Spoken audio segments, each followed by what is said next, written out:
non essere campione. È lo slogan che accompagna la prima edizione della Fiera dello Sport, svoltasi dal 31 maggio al 2 giugno a Conegliano, presso Zopas Arena. Un evento sportivo che ha visto la partecipazione di circa 700 studenti, fra venerdì e sabato mattina, 150 utenti diversamente abili, più di 500 presenze nei pomeriggi e nella giornata di domenica. Come mai tutto questo successo, secondo lei? Assolutamente sì, io penso che sia la formula che abbiamo attuato in questi 3 giorni, unire un evento di carattere nazionale come quello del CONI con altre 2 giornate che sono state 2 giornate all'insegna dell'inclusione ma soprattutto all'insegna della comunità.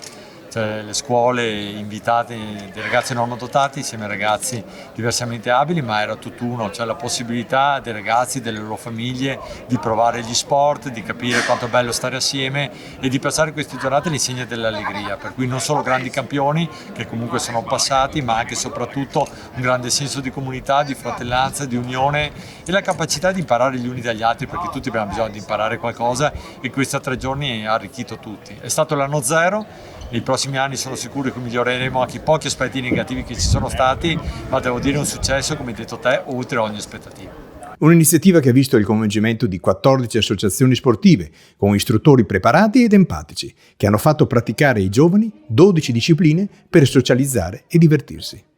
La giornata di domenica dedicata alle famiglie in occasione della Giornata Nazionale dello Sport si è arricchita con le premiazioni alle associazioni sportive e la presenza di Mario Sanson, presidente del CONI Treviso. Oggi si festeggia la Giornata Nazionale dello Sport.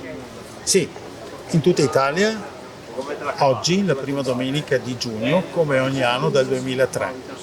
Quest'anno siamo a Conegliano per la prima volta dal 2003. E noi abbiamo fatto coincidere la Giornata Nazionale dello Sport anche con la festa finale dei Centri CONI. Il progetto Centri CONI è un progetto molto, molto corposo. Sono delle associazioni sportive che noi curiamo in maniera diretta, con la formazione gratuita, con il sostegno, e la particolarità è che operano con più discipline sportive e nello stesso tempo anche curano molto l'aspetto giovanile dai 5 ai 14 anni e pertanto oggi è una festa finale anche.